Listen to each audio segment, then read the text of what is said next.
नमस्कार, स्वागत है आपका। क्या 124 साल पुरानी परंपरा अमेरिका की टूट जाएगी? 124 साल पुरानी परंपरा का जिक्र हम क्यों कर रहे हैं? क्या डोनाल्ड ट्रंप जो बाइडेन को जीत के बाद बधाई देंगे या नहीं? ये अपने आप में बड़ा सवाल है। अच्छा, अमेरिका का चुनाव जो है बहुत ज्यादा तनावपूर्ण स्थिति में पहुंच गया था। एक वक्त पे ऐसा लग रहा था। तनावपूर्ण क्यों कह रहा हूं?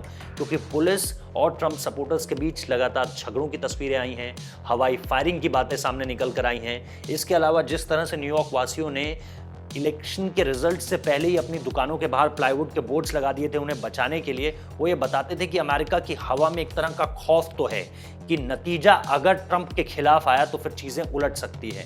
लेकिन पिछली बार हिलेरी क्लिंटन के खिलाफ आया था तो भी हमने देखा था कि सड़कों में किस तरह से कई तरह के जो कहते हैं ना डिस्टर्बिंग एलिमेंट्स कहते हैं जिन्हें, वो उतर आए थे। और इसके बाद पूरी दुनिया ने देखा था कि हुआ क्या था। ऐसे में बहुत ज्यादा दिलचस्प इस वक्त पे ये हो जाता है कि अब जबकि ये सारी की सारी बातें साफ हो चुकी हैं, आंकड़ा एक तरह से जो बाइडेन के फेवर में हो चुका है, दुनिया के नेताओं ने उन्हें बधाई दे दी है, प्रधानमंत्री नरेंद्र मोदी बधाई दे चुके हैं लगातार, चाहे आप एंजेला मर्केल की बात करें या आप लगातार कनाडा, यूके, कहीं भी अगर आप बात करें तो हर कोई प्रधानमंत्री नरेंद्र मोदी के साथ साथ बधाई देता नजर आया जो बाइडेन को।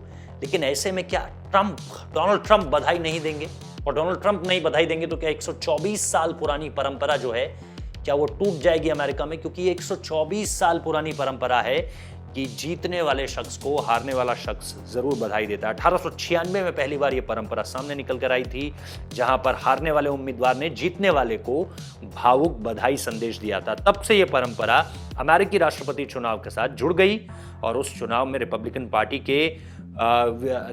पार्टी की ओर से विलियम मैकिनले और डेमोक्रेटिक पार्टी की तरफ से विलियम जोनिंग्स ब्रायन उम्मीदवार थे।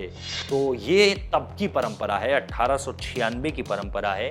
क्या ये परंपरा इस बार टूट जाएगी? खास तौर पर डोनाल्ड ट्रंप की बातों से, उनके ट्वीट से तो यही लगता है कि वो बहुत ज़्यादा गुस्से में है। वो बार बार ये कह रहे हैं कि ये फर्जीवाड़ा है, बार बार ये कह रहे हैं कि ये गलत हुआ है, बार बार ये कह रहे हैं कि मैं तो बहुत सारे वोटों से जीत चुका हूँ लेकिन मेरे साथ गलत हो रहा है।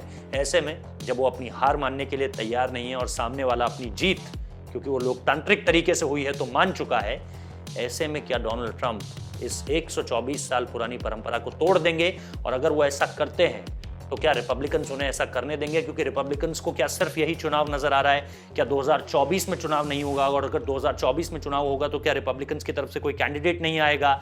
अगर कैंडिडेट आएगा तो ये जो पूरी की पूरी फेस वैल्यू है, इसको चोटिल नहीं कर रहे हैं, इसको धूमिल नहीं कर रहे हैं, इसको दागदार नहीं कर रहे हैं डोनाल्ड ट्रंप। ये सबसे बड़ा सवाल है। इन सवालों के साथ छोड़े चले जा रहा हूं। आप लोगों से जरूर जानना चाहता हूं कि डोनाल्ड ट्रंप की ये जो प्रतिक्रिया है, इसको आप किस तरह से देखते हैं। वो कल गोल्फ खेल रहे थे जिस वक्त पे नतीजे आ रहे थे, जिस वक्त पे मतलब लीड ले ली थी, 270 का जादुई आंकड़ा छू लिया था जो बाइडेन ने। और उसके बाद जब उनका केबल केड निकला वहां से तो हर कोई बू कर रहा था अमेरिका की सड़कों पर, वॉशिंगटन की सड़कों पर।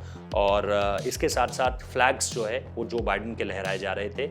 और दिलचस्प तस्वीरें थी, बहुत ज़्यादा दिलचस्प तस्वीरें थी। बहुत शोर था, गाना था, अलग अलग तरह के इंस्ट्रूमेंट्स थे, म्यूजिकल इंस्ट्रूमेंट्स थे। हर कोई अपने तरीके से खुशी का इजहार कर रहा था और ऐसा अमेरिका के लगभग हर हिस्से में देखने को मिला है।